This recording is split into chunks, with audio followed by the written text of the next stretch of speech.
अस्सलाम वालेकुम students. Welcome to stars academy Johar town Lahore. बेटे कल हम लोग देख रहे थे डीएनए के टॉपिक को और आज हम लोग स्टार्ट कर रहे होते हैं राइबो न्यूक्लिक एसिड। अच्छा, हम एक बड़ी बेसिक सी बात यूं करते हैं कि आपके पास जब कभी भी एक डीएनए का मॉलिक्यूल ट्रांसलेट होता है इनटू प्रोटीन तो it passes through the central dogma. यानी हम लोग यूं कहते हैं कि आपके पास अगर यूं एक डीएनए का मॉलिक्यूल है और ये डीएनए का मॉलिक्यूल अगर ट्रांसक्राइब होता है तो trans this transcription forms an RNA। जी बेटे,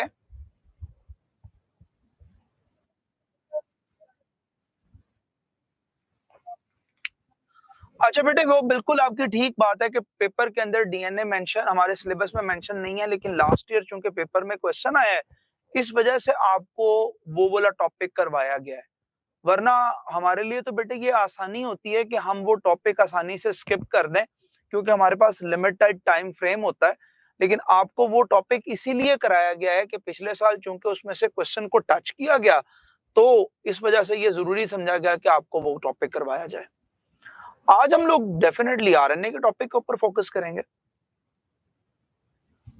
जी बेटे, हम लोग ये बात पढ़ते हैं कि जब कभी डीएनए ट्रांसक्राइब होता है तो ट्रांसक्रिप्शन के ऊपर वो आरएनए की फॉर्मेशन करता है और आरएनए जब कभी ट्रांसलेट होते हैं तो अपॉन ट्रांसलेशन ये आरएनए फॉर्म करते हैं proteins and this whole process is actually termed as central dogma. जब कभी आप सेंट्रल डॉग्मा की बात करते हो तो हम ये पूछते हैं कि भाई why central dogma is named as central dogma. तो हमने ये बात पहले भी बेटे कभी डिस्कस की थी कि डॉग्मा का मतलब होता है बिलीव। ये साइंटिस्ट का एक सेंट्रल बिलीव है कि कोई भी जिंदगी जिसके अंदर डीएनए ट्रांसलेट हो सके प्रोटीन के अंदर, ये ऑब्वियस है कि वो जिंदा एंटिटी होगी, वो एक लिविंग एंटिटी होगी। इसी बेस के ऊपर आपने वायरस को एक लिविंग एंटिटी कंसिडर किया जबकि उसके पास कोई भी स्पेसिफिक प्रॉपर्टी मौजूद नहीं थी, उसके पास कोई biochemical machinery biochemical reaction occur नहीं करता था, लेकिन उसके पास ऐसे जीनोम थे जो कि अल्टीमेटली प्रोटीन में ट्रांसलेट हो सकते थे। इसी वजह से आपने उसको नाम दिया कि वो एक लिविंग बॉडी है when it is present inside the cell. तो अदरवाइज हम लोग ये बात पढ़ते हैं कि भाई central dogma is the central belief of science that every segment of that DNA that can translate into the protein, अगर वो किसी के पास मौजूद है तो हम उसको लिविंग कंसिडर करते हैं। अगर बेटे आपसे ये सवाल पूछा जाए कि कौन सा आरएनए कंस्ट्रक्ट हो रहा होता है फ्रॉम ट्रांसक्रिप्शन, इधर इट इज राइबोसोमल आरएनए और मैसेंजर आरएनए और ट्रांसफर आरएनए। कौन सा आरएनए बेटे ऐसा है जो कि ट्रांसक्रिप्शन से बनता है? बेटे ये बात याद रखिएगा कि सारे के सारे आरएनए ट्रांसक्रिप्शन की प्रोडक्ट होते हैं। ठीक है, हम लोगों ने सिर्फ ट्रांसक्रिप्शन में ये पढ़ा है कि मैसेंजर आरएनए बनता है, जबकि तमाम के तमाम आरएनए ट्रांसक्रिप्शन प्रोडक्ट के तहत प्रोड्यूस होते हैं। हम लोग ये बात पढ़ते हैं कि अगर आप इन आरएनए को इन टर्म्स ऑफ अबंडेंस कंसिडर करें तो हमें ये बात पता चलती है कि विद रिस्पेक्ट टू अबंडेंस आपके पास सबसे ज्यादा अमाउंट के अंदर कौन से आरएनए मौजूद होते हैं? राइबोसोमल आरएनए 80%, 3 to 4% आपके पास मैसेंजर आरएनए और 10 to 20% ट्रांसफर आरएनए मौजूद होता है। क्वेश्चन ये है कि आपके पास ऐसा क्यों होता है कि राइबोसोमल आरएनए इतनी ज्यादा क्वांटिटी के अंदर मौजूद है? तो हम कहते हैं इसकी वजह असल में उसकी एक स्पेसिफिक स्टेबिलिटी है। चूंकि वो प्रोटीन के साथ पाया जाता है, तो स्टेबिलिटी है उसकी ये कि वो स्टेबल आरएनए है, प्रोटीन के साथ एसोसिएटेड है। इसी वजह से इसी वजह से हम लोग ये बात करते हैं कि this is most stable form of RNA. This is most stable form of RNA. जबकि मैसेंजर आरएनए की अगर आप बात करते हो तो मैसेंजर आरएनए आपके पास कंपैरेटिवली लीस्ट स्टेबल है। क्यों? क्योंकि आपके पास messenger RNA for the time being बनते रहते हैं और वो मैसेंजर आरएनए वहां पर ब्रेक होते रहते हैं। इसी बेस के ऊपर हम लोग ये बात पढ़ते हैं कि मैसेंजर आरएनए आपके पास लीस्ट स्टेबल है। It is least stable form of RNA, while transfer RNA is somehow it is stable form of RNA.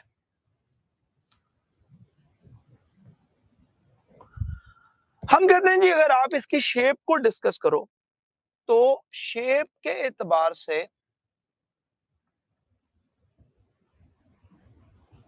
all those ribosomal RNA ये आपके पास स्फेरिकल शेप के होते हैं, क्योंकि ये राइबोसोम के अंदर पाए जाते हैं। इसी तरीके से अगर आप मैसेंजर आरएनए की बात करते हैं तो ये ऑलमोस्ट लीनियर शेप का आरएनए होता है। जबकि अगर आप ट्रांसफर आरएनए की बात करो तो बेटे ट्रांसफर आरएनए आपके पास exclusively clover leaf shaped RNA, यानी ये ऐसे आरएनए हैं जो कि अपने ऊपर एक सेल्फ लूपिंग अटेन करता है। ये आपके पास ऐसे आरएनए हैं जो खुद एक ट्राई क्लोवर स्ट्रक्चर डेवलप करते हैं। और हम अभी ये बात पढ़ेंगे क्योंकि ट्रांसफर आरएनए की कुछ डिटेल हमें रिक्वायर्ड होती है कि ट्रांसफर आरएनए किस तरह से काम करते हैं और किस तरह से मौजूद होते हैं। तो हम ये बात बल्कि यहीं पर डिस्कस करते हैं कि ये क्लोवर लीफ शेप आपके पास किस तरह से एग्जिस्ट करती है। अगर आप इसकी क्लोवर लीफ शेप को डिस्कस करो तो ये क्लोवर लीफ शेप यूं इसकी एक बेटे लॉन्ग आर्म है। That long arm lead to the formation of a loop, जो फिर यहां पर एक वेरिएबल लूप की कंस्ट्रक्शन करता है which extend down to form another loop. ये लूप देन कंस्ट्रक्ट कर रही होती है ये एक थर्ड लूप को,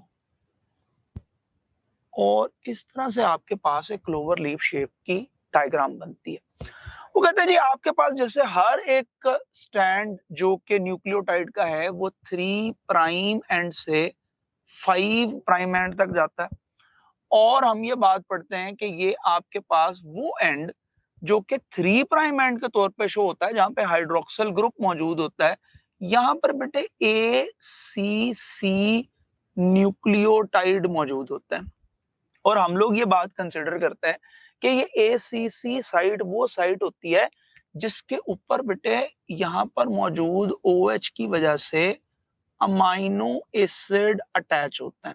और जब कभी अमाइनो एसिड आपके पास यहाँ पर अटैच होते हैं हम लोग ये कंसिडर करते हैं कि ये आपके पास एक एक्टिवेटेड ट्रांसफर आरएनए है। मोरओवर हम लोग ये देखते हैं कि आपके पास इसके बिल्कुल ऑपोजिट एक लूप मौजूद होती है जो कि वेरी इंपॉर्टेंट लूप कंसिडर होती है, जिसके ऊपर यूं बेटे 3 एंटी कोडॉन्स पाए जाते हैं। फॉर एग्जांपल इफ आई से कि आपके पास यहाँ पर AUG कोई कोडॉन मौजूद है, तो इस AUG कोडॉन के अगेंस्ट यहाँ पर U, A और C वाले एंटी कोडॉन्स मौजूद होते हैं। मोरओवर हम यहाँ पर ये बात करते हैं कि अप्रोक्सीमेटली 7 बेसिस हैं जो कि यहाँ पर एग्जिस्ट करती हैं। सो वो लूप जहां पर आपके पास ट्रांसफर आरएनए के साथ अमाइनो एसिड अटैच होते हैं, या वो जो कि थर्ड लूप होती है या थर्ड एंड होता है, तो उस लूप के पास बेटे आपके पास जो एक एक्सटेंसिव लूप एग्जिस्ट करती है, इसको हम लोग थीटा लूप का नाम देते हैं, और इधर it is also named as GTE CG loop. अच्छा, ये GTP CG लूप को क्या मकसद है या क्यों मौजूद होती है? बेटे अमूमी तौर पर आरएनए के अंदर थायमीन एग्जिस्ट नहीं करता, लेकिन यहाँ पर चूंकि थायमीन मौजूद है तो थायमीन की प्रेजेंस की वजह से हम लोग इसको एक थीटा लूप कंसिडर करते हैं। और ये जो पी आपके पास यहाँ पे शो किया है, ये असल में सूडो यूरोडिन के लिए है। This is for pseudo uridine, ये सूडो यूरोडीन को शो करता है। ये आपके पास बेटे वो लूप होती है जो कि राइबोसोम की रिकग्निशन साइट है। This is for the recognition of ribosome. ये राइबोसोम के लिए एक रिकग्निशन साइट है। सो यहां पर राइबोसोम्स के साथ बाइंडिंग होती है। डेफिनेटली उसके अलावा जो आपके पास दूसरी तरफ लूप मौजूद होती है जिसको हम लोग डी लूप कंसिडर करते हैं, तो बेटा डी लूप के अंदर तकरीबन 8 के करीब बेसिस मौजूद हैं। जैसे यहाँ पर अगर आप बात करते हो तो यहाँ पर 7 बेसिस मौजूद हैं। इसी तरह से यहाँ पे भी 7 बेसिस मौजूद होती हैं। ये थोड़ी सी एनलार्ज ओवरफ्लोड लूप है जहां पर 8 बेसिस मौजूद होती हैं। This is also named as D loop या डाईहाइड्रोक्सी यूरोडीन लूप कहते हैं। हम इसकी ज्यादा डिस्कशन नहीं करते हैं, हम ये कहते हैं कि जी यहाँ पर आपके पास 8 बेसिस मौजूद है, 8 to 12 बेसिस यहाँ पर कंसिडर की जाती हैं। मजीद हम लोग ये कहते हैं कि जी यहाँ पर आप उस एंजाइम को एक्टिवेट करते हो जो कि यहाँ पर अमाइनो एसिड की बाइंडिंग के लिए इन्वॉल्व है। इसी वजह से इसको हम लोग amino acyl activating enzyme site consider करते हैं। तो यहाँ पर हम लोग एक्टिवेशन एंजाइम से एसोसिएटेड एक्टिवेशन एंजाइम की बाइंडिंग साइट कंसिडर करते हैं। लेकिन हम लोग इस तरफ आते हैं कि आपके पास ट्रांसफर आरएनए तो यूं क्लोवर लीफ शेप के होते हैं। जी बेटे, डेफिनेटली बेटे देखे सिंगल स्ट्रैंडेड है ना, एक ही स्टैंड है, लेकिन वो एक्वस मीडियम में जो जो चीजें उनके आमने सामने आई हैं उनके साथ उसने कॉम्प्लीमेंट्री बेसिस के साथ जस्ट एक दूसरे के साथ लूप अप कर लिया है, उसके साथ बाइंड कर लिया है, और जो जो जगह उनकी आपस में बाइंड नहीं हो सकी वो आपके पास इस तरह से मौजूद होती है। तो होता तो ये सिंगल स्टैंडर्ड ही है। सिर्फ डबल स्टैंडर्ड आरएनए आपके पास वायरल जीनोम्स की सूरत में पाया जाता है, और वो वायरल जीनोम्स के अंदर देखने में नजर आता है, वरना अमूमी तौर पर आरएनए सिंगल स्टैंडर्ड रीजन्स ही होते हैं। अच्छा, मजीद हम लोग बेटे ये बात डिस्कस करना शुरू करते हैं कि अगर आप इस आरएनए की कंस्ट्रक्शन शुरू करें तो आप ये देखोगे कि आरएनए कंस्ट्रक्ट करवाने के लिए आपको आरएनए पॉलीमरेज की जरूरत होती है। हम कहते हैं कि वो आरएनए पॉलीमरेज जो आपको यहाँ पर रिक्वायर्ड होते हैं, यहाँ पर आपके पास आरएनए पॉलीमरेज 1 रिक्वायर होगा राइबोसोमल आरएनए की कंस्ट्रक्शन के लिए इन यूकैरियोटिक सेल, क्योंकि प्रोकैरियोटिक सेल के अंदर ये सारे के सारे आरएनए सेम होते हैं। सो हम कहते हैं यहाँ पर आपके पास आरएनए पॉलीमरेज 1, मैसेंजर आरएनए की कंस्ट्रक्शन के लिए आरएनए पॉलीमरेज 2, और ट्रांसफर आरएनए की कंस्ट्रक्शन के लिए आपको आरएनए पॉलीमरेज 3 रिक्वायर होता है। मोरओवर हम लोग ये देखते हैं कि आपके पास अगर इनके साइज को कंसर्न किया जाए तो यूजुअली साइज के एतबार से आपके पास बहुत से किस्म के राइबोसोमल आरएनए मौजूद हैं। Various type of ribosomal RNA having fixed size. ठीक है, आपके पास होंगे ये वेरियस टाइप्स में, लेकिन फिक्स्ड लेंथ में होंगे वेरियस टाइप के, लेकिन उनकी लेंथ फिक्स्ड होगी। या हम लोग बेटे बात ये पढ़ना शुरू करते हैं कि मैसेंजर आरएनए की जो साइज होता है वो साइज ऑफ जीन के ऊपर डिपेंड करता है। ये बेसिकली साइज ऑफ जीन के ऊपर डिपेंड करता है कि जिस साइज की आपके पास कोई जीन मौजूद होगी उसी साइज का मैसेंजर आरएनए एग्जिस्ट करेगा।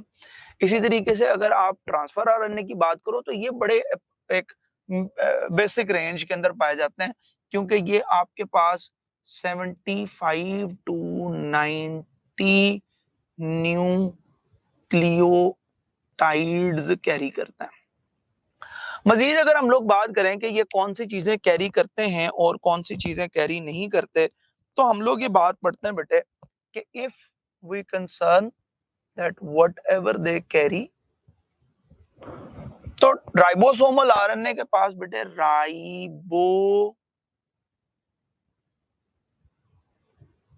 होते हैं, जबकि मैसेंजर आरएनए के पास कोडोन्स मौजूद होते हैं और ट्रांसफर आरएनए के पास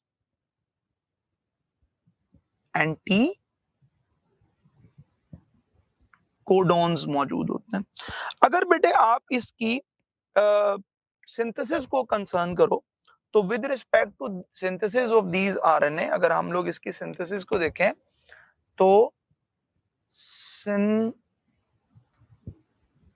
के हवाले से आपके पास राइबोसोमल आरएनए एक्सक्लूसिवली न्यूक्लियोलस से कंस्ट्रक्ट होता है, ठीक है, ये सिर्फ न्यूक्लियोलस से बनेगा, जबकि बाकी आपके पास न्यूक्लियर डीएनए से बन रहे हैं, ठीक है जी, वो आपके पास क्रोमेटिन से यू क्रोमेटिन से फॉर्म हो रहे हैं।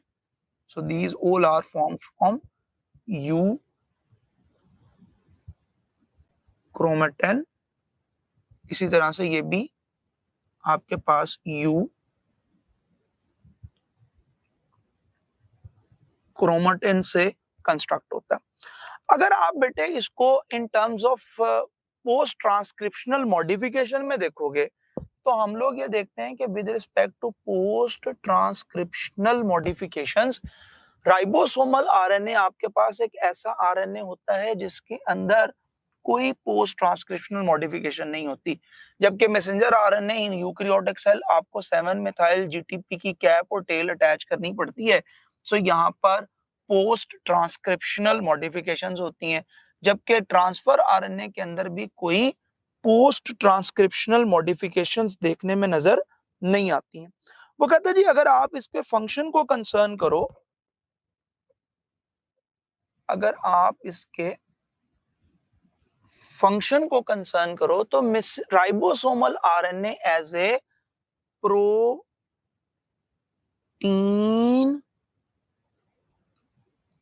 सिंथेटिक मशीन के एक्ट करता है। ये आपके पास as a protein synthetic machinery के रोल प्ले करता है, जबकि अगर आप मैसेंजर आरएनए को देखते हो तो ये एक टेम्पलेट है, एक मैसेंजर है between gene to protein. It act as a messenger between gene and protein. ये एक मैसेंजर का एक्ट करता है, यानी दूसरे लफ्जों में हम कह सकते हैं कि ये एक टेम्पलेट के तौर पे एक्ट करता है और प्रोटीन सिंथेसिस में हेल्प करता है, जबकि ट्रांसफर आरएनए आपके पास पॉलीपेप्टाइड चेन तक अमाइनो एसिड की ट्रांसफर में रोल प्ले करता है। सो हम लोग ये बात पढ़ते हैं कि transfer RNA is responsible for transfer of amino acids to growing polypeptides। ये जो ग्रोइंग पॉलीपेप्टाइड्स होते हैं वहां तक अमाइनो एसिड्स के ट्रांसफर में हेल्प करता है। हम लोग ये बात पढ़ते हैं कि इस तरीके से हम लोग तमाम टाइप के आरएनएस को क्लासिफाई करते हैं और इनको एक्सप्लेन कर रहे होते हैं। मोर ओवर बेटे हम लोग ये देखते हैं कि हमारे पास कोई एक किस्म का मॉलिक्यूल मौजूद नहीं है। We have several kind of molecules जिसके अंदर मेन पार्ट आपके पास कोई एक प्रोटीन प्ले करती है। जब कभी आप प्रोटीन को इतनी ज्यादा इंपॉर्टेंस देते हो तो हम लोग ये समझते हैं कि प्रोटीन एक इतना इंपॉर्टेंट एलिमेंट है जो कि कॉन्जुगेटेड मॉलिक्यूल की फॉर्मेशन में रोल प्ले करता है। तो जैसे अगर मैं ये बात करूं कि मेरे पास यहां पर कोई एक protein is available, right? If a protein I have, और प्रोटीन के साथ बाइंड करता है कोई एक कार्बोहाइड्रेट। तो जब कभी बेटे आपके पास प्रोटीन के साथ कोई एक कार्बोहाइड्रेट बाइंड करेगा, कार्बोहाइड्रेट बाइंड करेगा, तो it will form A compound which will be termed as glycoproteins. So these will be glycoproteins. ये आपके पास ग्लाइकोप्रोटीन्स होंगी,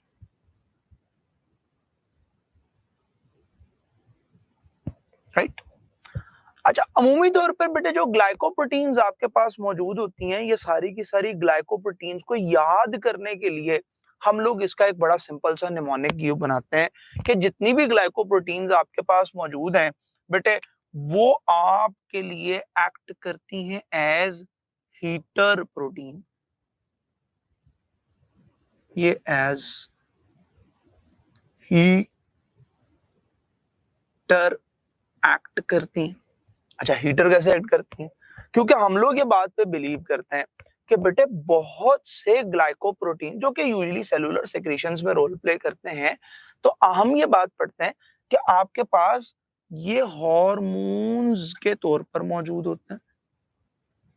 अब कौन से हार्मोन्स ऐसे हैं जो कि ग्लाइकोप्रोटीन नेचर के हैं? तो हम लोग ये बात पढ़ते हैं कि जी FSH या LH या जो थायराइड स्टिमुलेटिंग हार्मोन है, ये यूजुअली ग्लाइकोप्रोटीन इन नेचर होते हैं। फर्दर हम ये डिस्कस करते हैं कि कुछ एंजाइम आपके पास ऐसे हैं जो कि ग्लाइकोप्रोटीन नेचर के हो सकते हैं, या हम लोग ये बात करते हैं कि आपके पास एंटीबॉडी के मॉलिक्यूल्स, जो एंटीबॉडीज होती हैं, these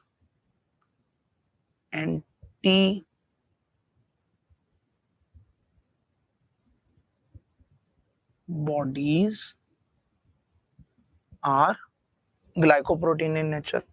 फर्दर आपके पास वो प्रोटीन बेटे जो मेम्ब्रेन्स के अंदर पाई जाती हैं, जिनको हम लोग ट्रांस मेम्ब्रेन प्रोटीन्स का नाम देते हैं। ये जो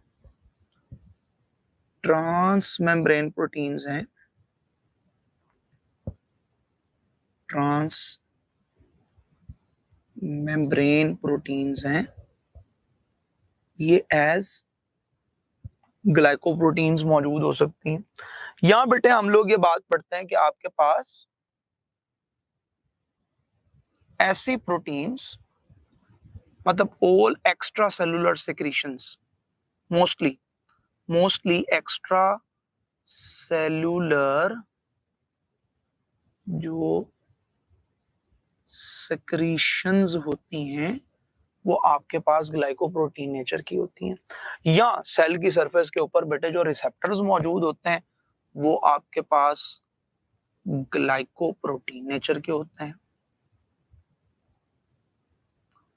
सो इस एतबार से तो हम ये बात पढ़ते हैं कि ये आपके पास एक बड़ा स्ट्रॉन्ग कॉन्जुगेटेड मॉलिक्यूल है। मोर ओवर हम लोग ये कहते हैं कि प्रोटीन्स आपके पास ऐसी एंटिटीज हैं जो कि सिर्फ इनके साथ बाइंड नहीं करती हैं, बल्कि एक मेजर कंपाउंड है जो कि बाइंड करता है लिपिड्स के साथ।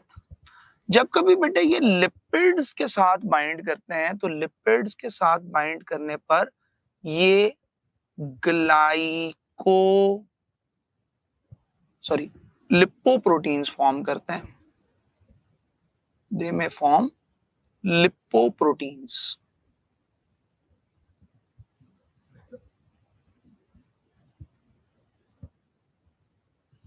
ये लिपोप्रोटीन फॉर्म करते हैं. आपके पास बेटे जितनी भी सेलुलर मेम्ब्रेन है, जितनी भी सेल मेम्ब्रेन्स हैं, ऑल सेलुलर मेम्ब्रेन्स, वो सब की सब आपके पास लिपोप्रोटीन्स की फॉर्म में मौजूद होती हैं. आया वो न्यूक्लियर मेम्ब्रेन्स हो, आया वो माइटोकॉन्ड्रियल मेम्ब्रेन हो, क्लोरोप्लास्ट की मेम्ब्रेन हो, कोई भी मेम्ब्रेन आपके पास जो मौजूद होती है वो सारी की सारी लिपोप्रोटीन्स की फॉर्म के अंदर मौजूद होती हैं. जैसे हम लोग बेटे इनको एसोसिएट करते हैं, बिल्कुल इसी तरीके से हम लोग ये बात पढ़ते हैं कि ये प्रोटीन्स मिल सकती हैं न्यूक्लिक एसिड के साथ. जब कभी बेटे ये न्यूक्लिक एसिड के साथ मिलते हैं तो न्यूक्लिक एसिड के साथ मिलने पर ये बनाती हैं न्यूक्लियोप्रोटीन्स. रिजल्टेंट मॉलिक्यूल जो आपके पास बनेगा इट विल बी न्यूक्लियोप्रोटीन. वो आपके पास एक न्यूक्लियोप्रोटीन होगा. और जब कभी आप न्यूक्लियोप्रोटीन्स की बात करते हो, हम लोग ये कहते हैं कि ये न्यूक्लियोप्रोटीन्स आपके पास मल्टीपल टाइप्स की हैं, जैसा कि राइबो न्यूक्लियो प्रोटीन्स होती हैं, या बेटे आपके पास न्यूक्लियो हिस्टोन्स होते हैं, या आपके पास ये न्यूक्लियो प्रोटीन न्यूक्लियो कैप्सिड की सूरत में मौजूद होती है.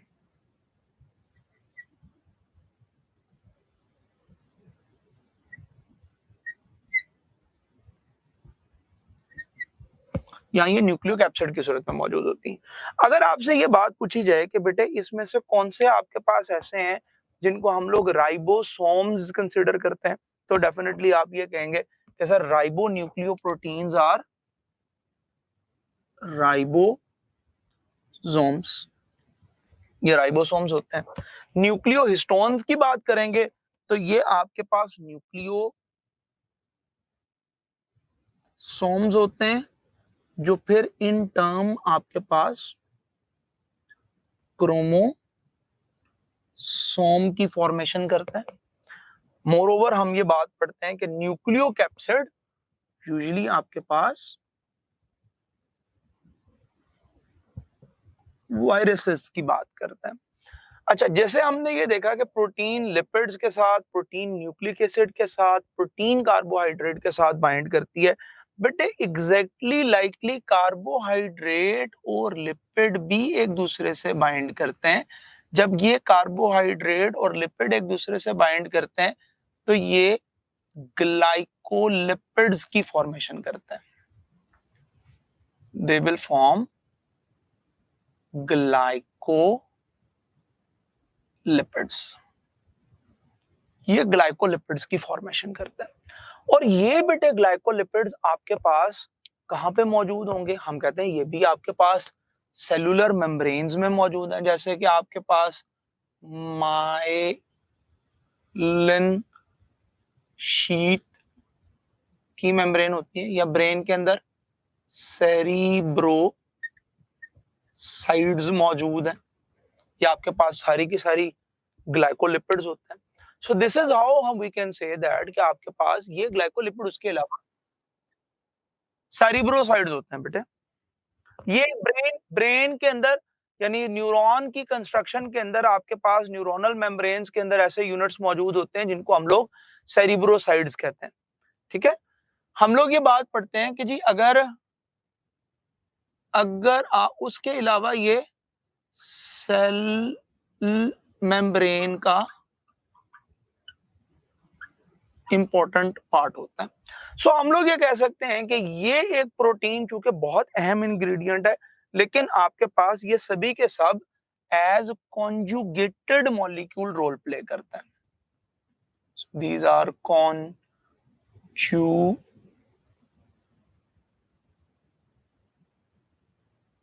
conjugated molecules।